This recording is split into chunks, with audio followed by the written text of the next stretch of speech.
السلام عليكم ورحمة الله تعالى وبركاته. أحباب الكرام، قصة جديدة وعبارة جديدة بإذن الله تعالى في سلسلتنا المباركة قصة وعبرة بالدارجة. غنتكلموا اليوم بإذن الله عز وجل على واحد القصة بطليها من العظام، ولهم سيد الخلق صلى الله عليه وعلى آله المعلم الأعظم، وثانيهم الصحابي الجليل خوات بن جبير. هذا الصحابي كانت فيه واحد البلية أنه تيحماق على الجلسات ديال النساء، فيما كان شي جموع ديال العيالات يمشي تحشى فيه.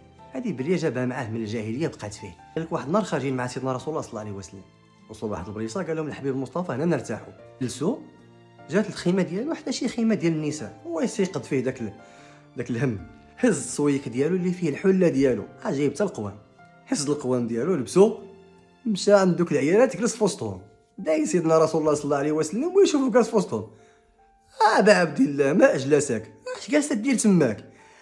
قال له سيدنا رسول الله يتلف ليا واحد الجمل وراني جالس نقلب عليه وشفت هاد الناس واش كنشوف هاد العيالات واش زعما شافوه. وخلاه سيدنا رسول الله وبقى غادي. قال لك وانا نتبع سيدنا رسول الله زعما باش نحاول نزيد نشرح له ولا شي حاجه. دخل سيدنا رسول الله توضا، خرج عنده ديك الويصه كانت توضا وهو فازق. قال لك هو يمد له اللباس ديالو اللي كان لابس، هو يقول له امضره واش لقيتي داك الجمل ديالك ولا مازال؟ انا سيدنا رسول الله صلى الله عليه وسلم غيبدا يصيفط الرسائل. ياك داك الصحابي وانا الغراق ما لقيتش كيفاش ندير نهضر مع سيدنا رسول الله ولا نشوف فيه في وجهه، عرفوه عاقبه. صافي هو يهز حويجاته وسبق القافله، مشى للمدينه، ما بقاش يصلي في الجامع، كيحاول ما يتلاقاش بسيدنا رسول الله صلى الله عليه وسلم. واحد النهار سيدنا رسول الله صلى الله عليه وعلى اله خلاه حتى دخل للمسجد، بدا هو تيصلي، هو جا سيدنا رسول الله حداه، صلى جوج ركعات خفاف وجلس كيتسناه. هذا الصحابي قال لك انا جيت حدايا وانا نطول في الصلاه زعما يقنط سيدنا رسول الله يمشي. قال له شوف يا ابا عبد الله، طولك شحال ما بغيتي، اليوم راني عيني فيك باذن الله تعالى. وبقى جالس حدا سيدنا رسول الله صلى الله عليه وسلم. الصحابي صافي عرف بان القضيه خصها شي شويه ديال الحل، هو يسلم، قال غير سلمت وانا ندور عنده. هو يزرب عليه سيدنا رسول الله صلى الله عليه وسلم، قال له امضره واش لقيتي داك الجمل ولا مازال؟ قال لك هو يقول له يا رسول الله راه من نهار اللي دخلت للاسلام ما عمر داك الجمل ما تلف لي، بحال زعما غير هذه اللي كانت غير دير راسك ما شفتيهاش.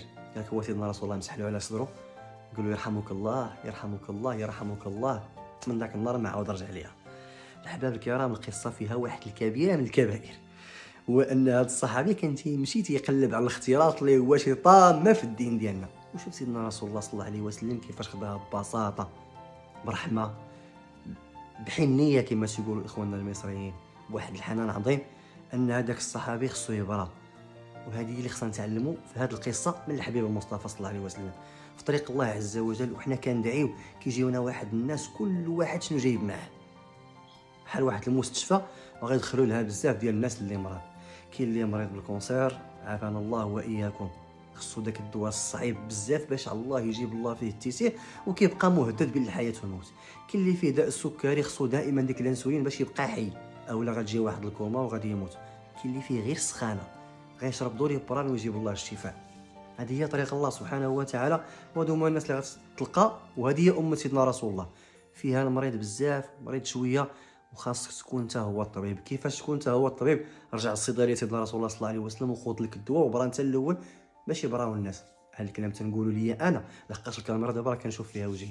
الله يرحمنا برحمته، والله يعافينا بالعافيه ديالو، ويرزقنا الحسن الاتباع الكامل لسيدنا رسول الله صلى الله عليه وعلى اله. وتبقوا على خير في قصه جديده. السلام عليكم.